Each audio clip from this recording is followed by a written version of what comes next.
I rise today flabbergasted by the news that has just been made public. The government has finally revealed its true deficit number. Remember, this finance minister, this outgoing and now former finance minister, told the world that she was putting in place guardrails to limit the damage that her deficits could do. Her deficit plan was $40 billion, a mind-bogglingly large number that was already contributing to rekindling inflation again. This $40 billion was too big. It was out of control as it was. But at least to her credit, she said no more than that. And she decided she would have a guardrail. We know a guardrail is meant to stop vehicles from flying off cliffs. Well, as she was trying throughout the year to avoid going off the cliff, there were two people on the bus who had other ideas: the Prime Minister and carbon tax Carney. And the two of them went to the front of the bus, they grabbed the wheel, they pulled it sharply to the left, smashing into that guardrail, and she tried to resist. So they pulled even further to the left, and they stepped on the gas. The bus flew off the cliff, and now Canadians are at the bottom of the ravine in a big pile of debt. Yeah. But instead of taking responsibility, the Prime Minister told her that she should take all the blame. Oh. That when the ambulances and the police cruisers arrived and the fire department, that she take the blame for running the bus off the cliff, and that carbon tax Carney and the Prime Minister could innocently sit back, and that the Prime Minister could then put carbon tax Carney in charge of driving the next bus.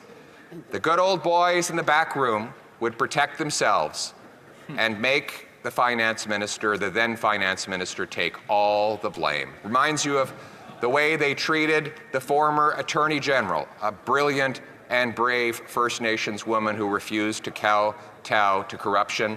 It reminds us of the way they treated Jane Philpott and so many other brave women who have dared question this self-described feminist Prime Minister, some feminist indeed, throwing the bus off the cliff and throwing women under the bus.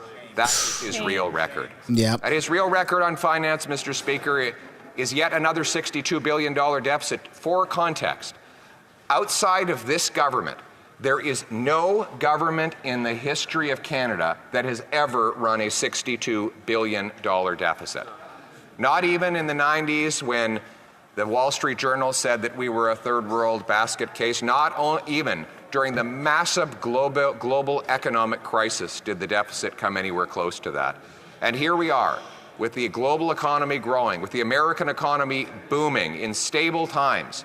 This deficit is 100% at the feet of this irresponsible Prime Minister and his personal economic advisor, carbon tax Carney. That's right. Now, Carney says he doesn't even want the job of finance minister. He doesn't even want to try and drive the crashed out bus after he helped run it off the cliff. And they couldn't find anyone all day. In fact, no one will appear today even to defend this incredible disaster of a budget. Look at the consequences in human terms, Mr. Speaker. We have 1,400 homeless camps in Ontario, 35 homeless encampments in Halifax alone.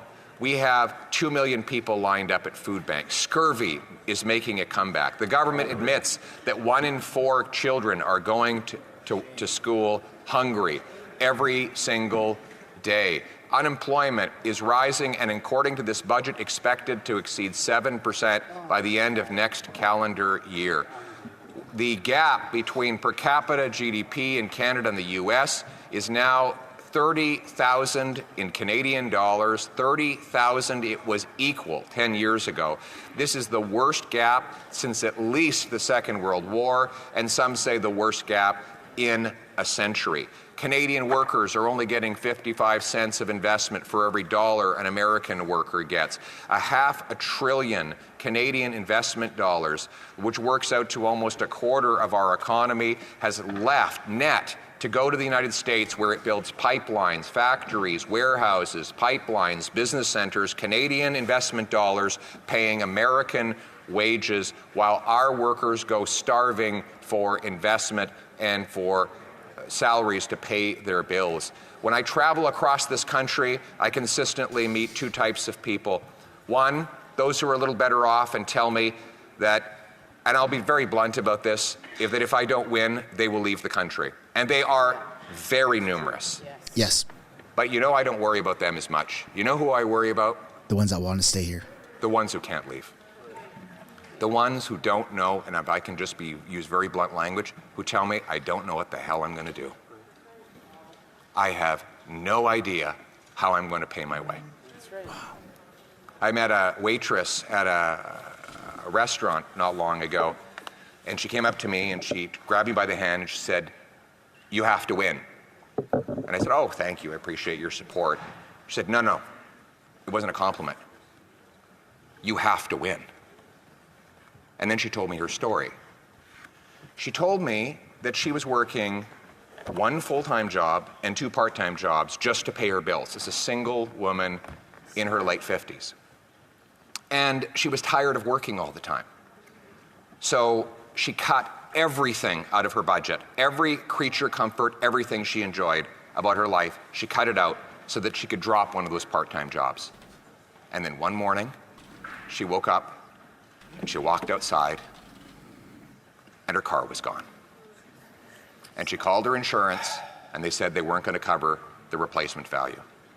So she had to take that job back because she simply cannot live her life without a car. Now you can bet your bottom dollar the guy who stole the car, he was probably out on bail. This was not his first job. That's right, that's right. Her taxes have gone up. Her heating bill has gone up. Yeah. Her wages have not gone up. She's scared to go out in the streets in places where they didn't even lock the door not long ago. These are the people we're fighting for. These silly games over here, they're very entertaining. The soap opera that everyone's seized with today, that's all fine. But there are real people whose lives are on the line here, and we have a duty to work for them. And quite frankly,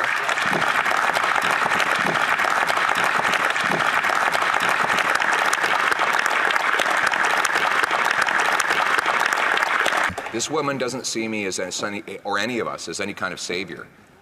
They see us all as a last hope. In fact, she doesn't want to be saved. She just wants her life back. Yeah, exactly. She was taking care of herself just fine before her tax, her heat, her grocery bill went through the roof and her car went missing. She was doing just fine. She was doing everything right. Met another guy at the La Brat Brewery a few days ago, and you can watch the video of me talking with him. He walked up to me and he said, "I have 3 jobs and I can't make it. We're renting. We have no hope. We've given up on ever owning a home. We're renting. We can barely make it." And he said to me, "I feel ashamed when I talk to my kids because they ask me why I'm never around and why we can never have a house. And I feel like a failure." But he didn't fail. He has been failed. That's right. He has been robbed Yeah. of the promise of Canada. It was a very simple promise that if you worked hard, you got a good life. Now, it wasn't fancy or extravagant, but you got a house with a yard where you could have kids playing safely, and you could have a nice dog that you could afford to feed along with the kids, and your kids could play safely in the streets. That was the promise. Now, politicians break promises all the time, but you know what was bad about this promise? This promise didn't belong to this Prime Minister. It wasn't his promise to break. Yep. It belonged to all of us.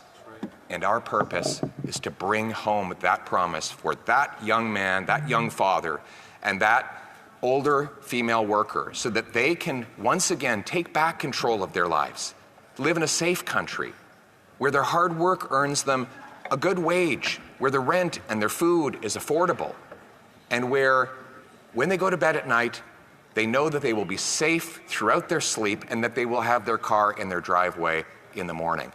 A country where people are proud again to fly the flag, where they know the government is a servant and not a master, where they understand that every day the Commons, this place, works for the common people, not for the ego of one man desperate to cling on to his job. Right. We must remember that we are servants in this place. We have a job to do on behalf of the people who sent us here. Our personal dramas are not important. The dramas that should seize all of our concern and imagination are the daily dramas of the working women and men that build this country. We are in it for them. We're going to give them back control of their lives in the freest country on earth, Canada. Let's bring it home.